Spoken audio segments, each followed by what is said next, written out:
Somalia's informal money transfer systems, known as hawalas, are facing the ultimate test of the April 7th withdrawal of licenses for money transfer companies in Kenya by the Kenyan government. Is this perhaps the death knell for this financial body? We'll find out in the course of this particular hour as we hold Kenya's government to account. Welcome to Global Business Africa. I'm Ramanyang in the Kenyan capital, Nairobi. Here's what's coming up. A deal in sight as Zambia's ministers prepare amendments to the controversial taxes. And Zimbabwean artisans are building a profile in South Africa. They're turning scrap metals into beautiful deco. Let's begin tonight in Kenya, where the fallout from Kenya's government's move to cite 85 individuals and entities believed to have links to terror groups like Al-Shabaab has only just started. Now, the biggest casualty is likely to be the hawala system, an informal system of sending money on which thousands, if not millions, rely on for cash flow from abroad. The community most affected is that of Islam in Kenya's capital of Nairobi. Voldy Karelsa starts us off tonight with a report from there. Earlier today, she found out that many Somalis feel unfairly targeted by Kenyan authorities. In its efforts to fight the terror engulfing the country, the Kenyan government froze the assets of these businesses.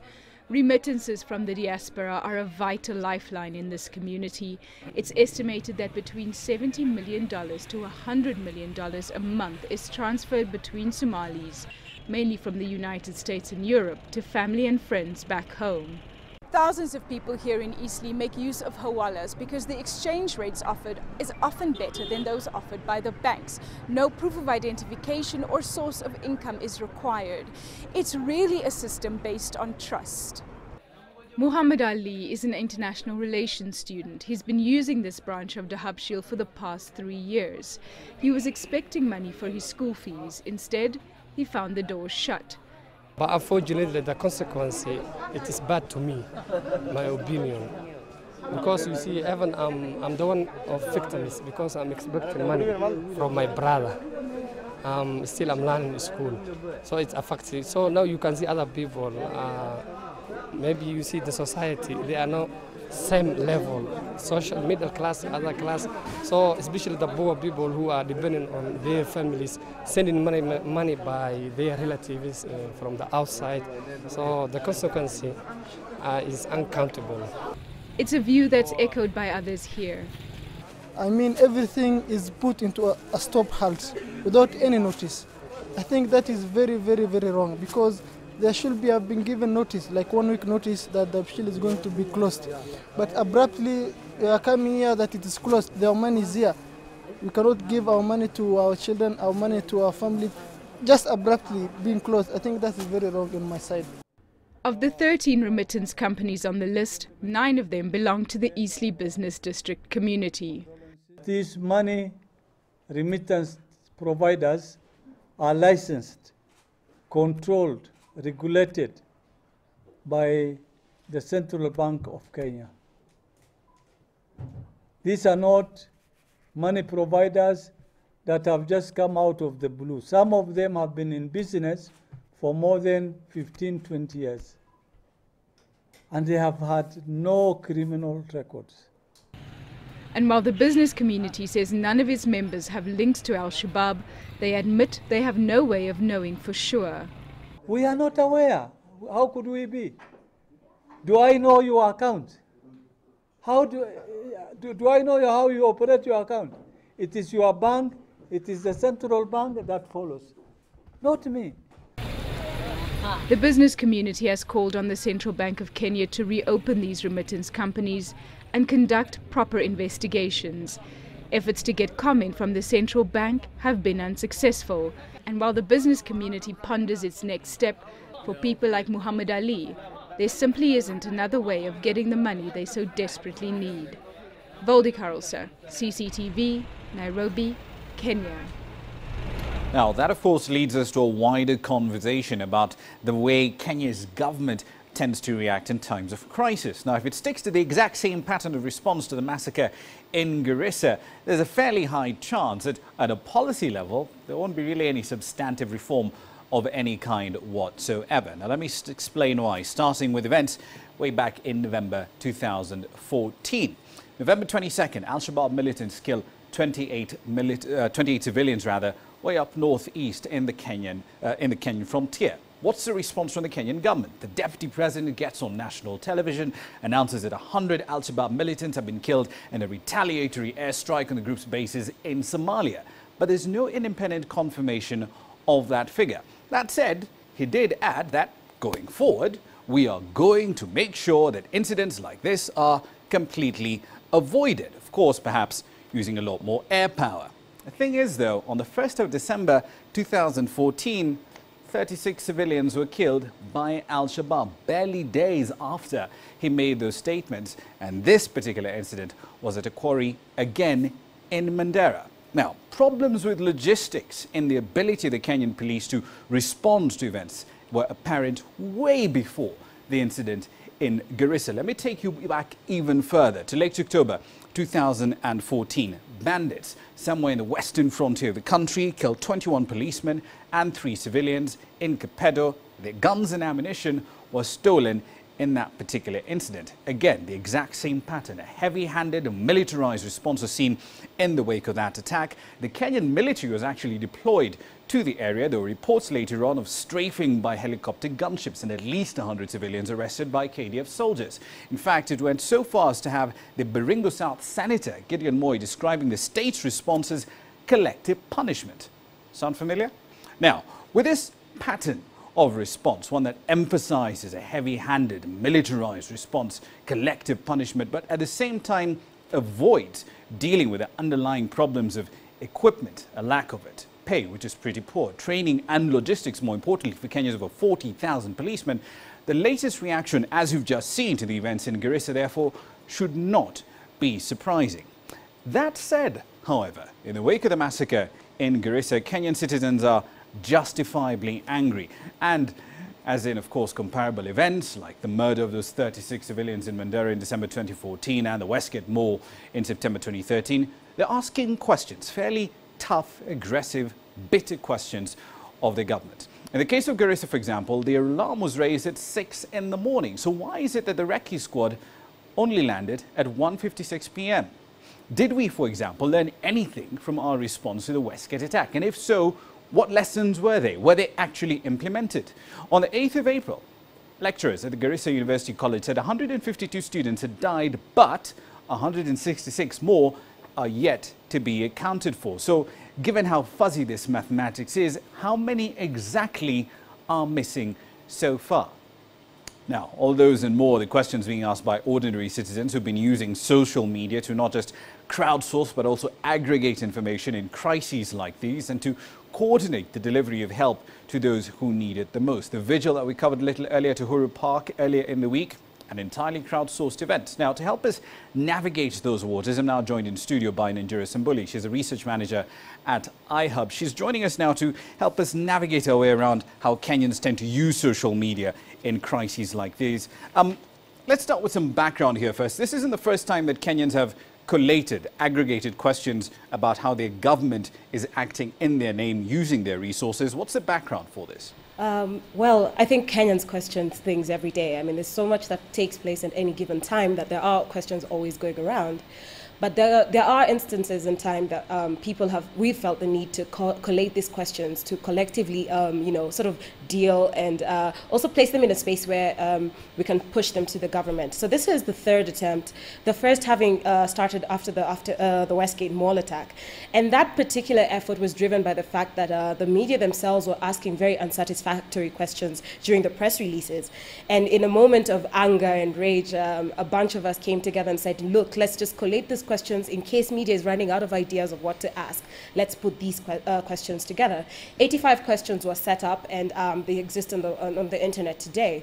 Again, when the government, in a reactionary measure, sometime in 2014, announced the Nyumba Kumi initiative as a policy, there were so many questions that needed to be answered, and nobody seemed, again, in the media to be asking them. And citizens, again, came together and, placed them in a document. This time, the government, through the Interior Ministry, actually responded to the first 10 questions, which they said are the only ones they would respond to, which was an interesting effort to see how selectively they pick the things to answer to. But once again, we felt the need to do this again because there's so many events around this that are starting to have a repeat pattern, a nefarious one at that. And I think this is just an attempt to try and hold a government that is very powerful to account in a setup where democracy is still trying to define itself and how government is accountable to its citizens. So this is a way to make sure the internet does not forget the collective sentiment around this attack. We'll get round to the media failure argument in just a bit, let's focus on the questions right now. The questions have been asked, they're being put forward to government. Then what? Does that translate into policy? Well, we have to start somewhere. I think this is really, first of all, as a citizen, emboldening activity, so that the sum is greater than the parts, so to speak, through crowdsourcing what people have already asked. These are the questions that started coming up last evening, just about 24 hours now, based on conversations and reflections and indignation people have experienced over the past week, including why it is that citizens seem to be responding faster and organizing faster, while we're not very clear what the government is doing in terms of being answerable to even the families that are going through a very despicable time at this point. The idea, I think, is just to make sure that when the time comes and it's the tables are turned, and this it happens to be around election cycles, we will have this evidence base to produce, because we will have bypassed the ephemerality of social media, where you tweet something today and it's gone tomorrow, but it's all aggregated in a space that you can call it back and say, this is our sentiment, this was not responded to, we can hold you account to something, using that as a starting point. Right, media failure, our failure, to put it mildly. We tend to have, as an industry, a very narrow focus on that 24-hour news cycle. Is that, one, our collective blind spot? And two, does social media, especially given how it's being used in this particular instance, then plug that gap? Social media is definitely trying to fill that gap where people are interconnected, and it's a peer-to-peer connection here, including even media entities who are then more bold in the space than they are when they go on mainstream media, and we know there are so many factors that go into that. I think what we're seeing in Kenya right now is that citizens are not waiting on actors and other, traditional estates of society to, address issues on their behalf. They're not waiting for religious entities, they're not waiting for civil society or non-governmental organizations, nor the government. They're taking charge of this tool and this mechanisms that are in their hands to to collectively ask, to collectively moan, to collectively sort of figure out how to, make sense of a very, very confusing time. And so, where the media has dropped the ball, Kenyans have said, you know what, we're going to pick it up and go with it. And the thing is here to learn is that it may not seem so now, but the advent of social media, and as it continues to make inroads, there will be a time when mainstream media will have to reflect on what they're missing out on in terms of doing their public interest service. Indeed, we'll have to leave it there for the time being, but thank you very much for your input tonight. We've been speaking to Nandira Sambuli, of course, a research manager at the iHub. If you check out her profile on Twitter, you can get an idea of all the questions, of course, that we've been referring to in that particular piece. Right now, let's take you to North Africa, where the Kuwait Fund for Arab Development has announced that it will loan Egypt $1.5 billion over 5 years.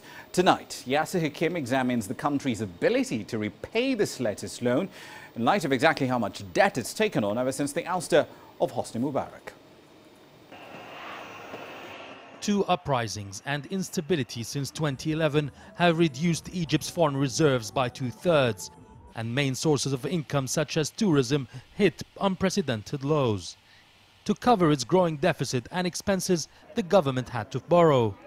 Since 2012, citing political concerns, the IMF and most Western states hesitated to provide assistance.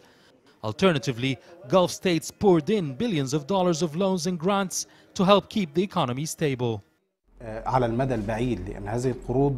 Loans pose a danger on the long term, especially with high interest rates. Future governments will find themselves paying the interest while the original debt remains as it is. But frankly, foreign loans were the only option we had in the last period. After taking office in mid-2014, Egyptian President Abdel Fattah el-Sisi embarked on a set of economic reforms and austerity measures. Aided by Gulf money, he managed to cut expenditure and attract foreign investments lost after 2011. Debt has dropped by 10% in the first quarter of 2015. It stands now at $41 billion. The latest economic reforms were very important and successful.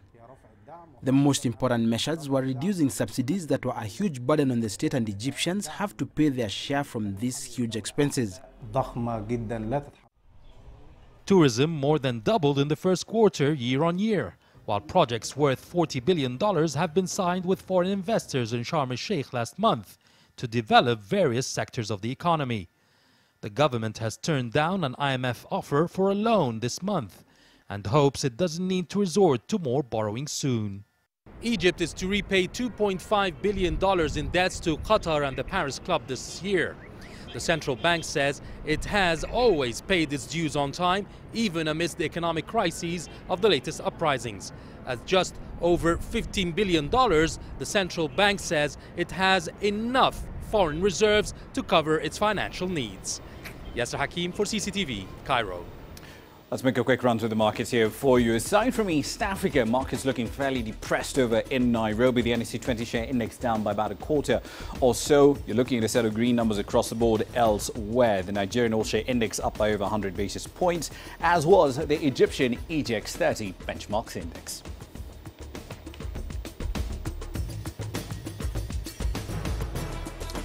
There's a deal in sight in Zambia as ministers prepare amendments to controversial mining royalties. And President Mugabe has ended his tour of South Africa with a plea to ease the trade imbalance between the two countries. Africa is on the move. It's home to 7 of the world's 10 fastest growing economies. We help you make sense of the fast-changing African business landscape. We take you where the business is happening. Global Business, weekdays at this time on CCTV Africa.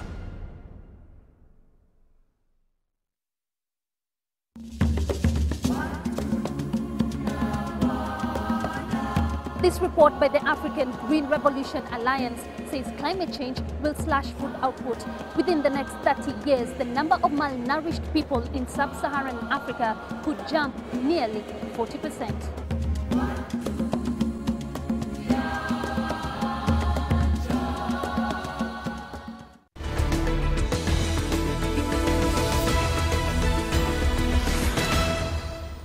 17 minutes in, welcome back to Global Business Africa. Let's take you to Zambia, where the cabinet plans to table changes in mining royalties after the Ministers of Finance and Mines proposed amendments. Now, just last month, President Edgar Lungu directed the pair to revert back to the old mining royalties regime.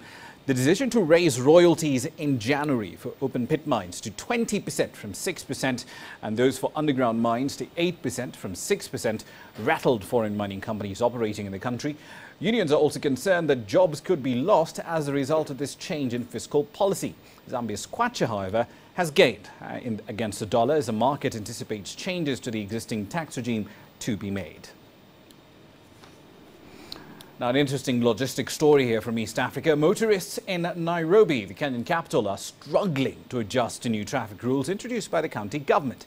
You see, millions of dollars in man-hours are wasted every year in traffic, and the government has tried time and time again to solve the problem by changing how traffic flows. Noel Makugu has the details on the latest effort. Knocking off barriers along roundabouts in Nairobi's major highways may be the only solution to crazy traffic jams. The barriers are part of new changes taking effect brought about by the Nairobi County government. Motorists, however, have mixed reactions about the new rules.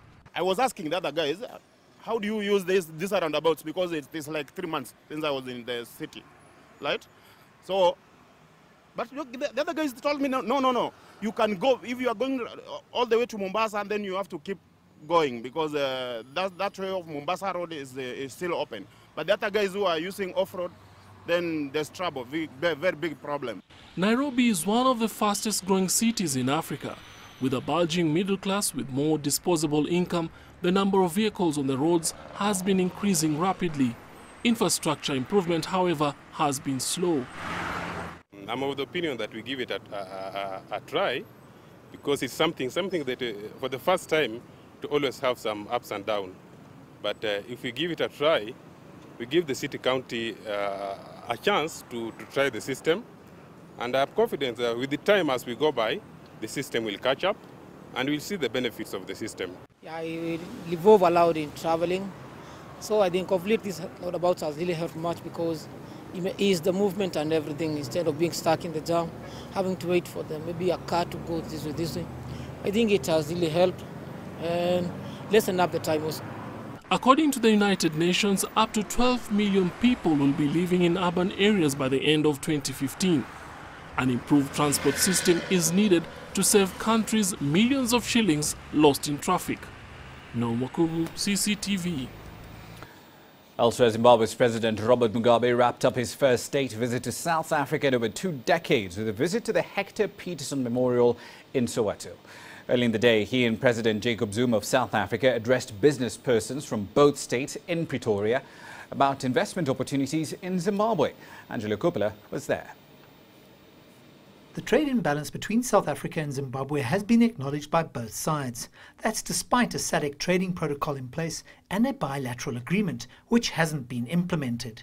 We're going to have to look at a number of issues which have bedeviled the full implementation of that, and we agreed on a process with Minister Bima for addressing those concerns. The imbalance is significant. Between 2005 and 2014, exports from South Africa to Zimbabwe grew by 247%. In the same period, Zimbabwean exports to South Africa fell by 54.7% to 2 billion rand from 4.4 billion rand. President Mugabe is hoping that the newly signed binational agreements and the closer relationship between the two countries can change the dynamic. There is also an expectation of South Africa easing the trading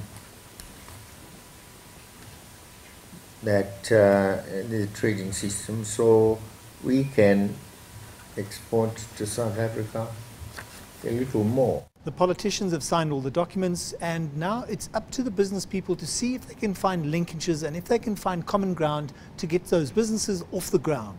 Often there is a policy framework and there's a compliance framework, and then the reality is as business and as a businesswoman who's worked in different sectors, you segue and you find the solution and the formula that works for you, because if the market is an attractive market and you've defined it and determined it to be one of your strategic markets, then you work around it. It's the nature of business. I think advisable to have local partners because they understand local conditions, and if the local partners are willing to come on board and to make the business a success and the returns are acceptable to prospective investors, I think there's always a business case. What is important also is that the local businesses must also take a risk in the business. It is in our mutual interest to restore a relationship of equal partners in our bilateral trade. It does appear, though, that the indigenization process and the percentages involved in businesses getting involved with companies in Zimbabwe will remain a hurdle. Although it's not talked about in polite company, we'll have to wait and see how many South African businesses actually get involved in Zimbabwe. I'm Angelo Coppola for CCTV in Pretoria. Quick run through commodity prices here for you. Crude oil still at around $56 or so a barrel, still yo-yoing around the mid-50s or so dollars to the barrel mark. Of interest, however, comments from a Libyan official here, the OPEC governor. He says OPEC needs to change course and cut supply by about 800,000 or so barrels of crude a day. Now, we've seen similar calls coming through, or rather hints to that end, coming through from African producers. OPEC, however, with respect to the Gulf states, unbudging. We'll see how this plays out in the cartel in future.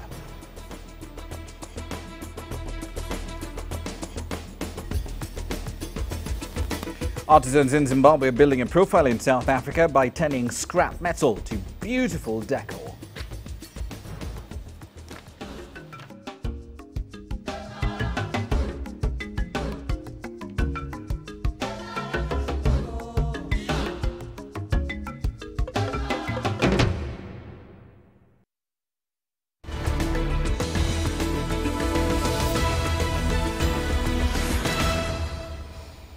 Welcome back to the program. The Zimbabwean diaspora's roughly 2 million citizens are integrated into many aspects of South African society. Some, however, have chosen to use their creative skills in order to earn a living. Roadside artisans can be seen at various main roads and intersections in Cape Town, turning somewhat mundane, everyday materials into crafts, art and furniture, among other beautiful items. Travis Andrews found this report for Grassroots Tonight. With every weave comes another piece of handcrafted art. These organic cane chairs have become popular in many Cape Town homes, thanks to the skilled artistic hands of roadside artisans. Harare-born Sylvester Mauta is among a group of Zimbabwean craftsmen that sell their work on the roadside. It's become a growing market as buyers look for quality handmade items at a good price. And with every car that goes by comes a potential customer. Over the last 6 years, the artisans have learned to market themselves against the larger stores that tend to sell mass-produced products. Being a roadside artisan, it's quite interesting because in actual fact you tend to meet people and tend to know what people want, and you tend to have something which is unique, and they are very supportive. It's something which is good. These things are handmade, so it's something which is unique. So they don't want something which is like, it is more like artistic, you know, rather than the things which are done properly, joinery and the like. So they want something which is unique, handmade. That's what we sell. These artisans have specialized in rubber and scrap metals, turning worn-out tires into swings and discarded corrugated sheets into animal caricatures. Admire Usain learnt his skills back home and is applying it to empower himself and to create a living and a future for his family. With the money I'm getting, I'm affording to pay my rent at home. I've got a storage, I'm paying the storage again. Even to send the children to school, they are going to school. If, I can say in short, I'm helping my family to have a good life. The roadside is filled with various handmade products that have found favor with the Cape Town public, who are often not shy to show their support for the artisans. I enjoy handmade and handcraft, and these people, they work hard to make a living. So I like the effect it has also. So if I can buy something that is handmade and which is not over, how can I say now, when you pay for something and it's overdone with its pricing in it. This is from the hand to the mouth, these people work, and I will support them. The artisans have been given permission by municipalities to set up their stands at various roads around the city, and the products are beginning to draw in their own unique market. It's easy to see how these handmade crafts have become so popular. They look well built and of good quality, and have become increasingly popular with Cape Townians who are choosing to support the artisans of a big business. Travis Andrews, CCTV, Cape Town. And Travis Andrews wraps up this edition of Global Business Africa. We like hearing what you think about what we do around here. Send your comments, thoughts, feedbacks, ideas on stories you ought to cover to Global Business Africa at cctv.com. And of course, we're always online on Facebook and Twitter. There's a constant stream of content over there. Thank you for watching. I'm Ramanya.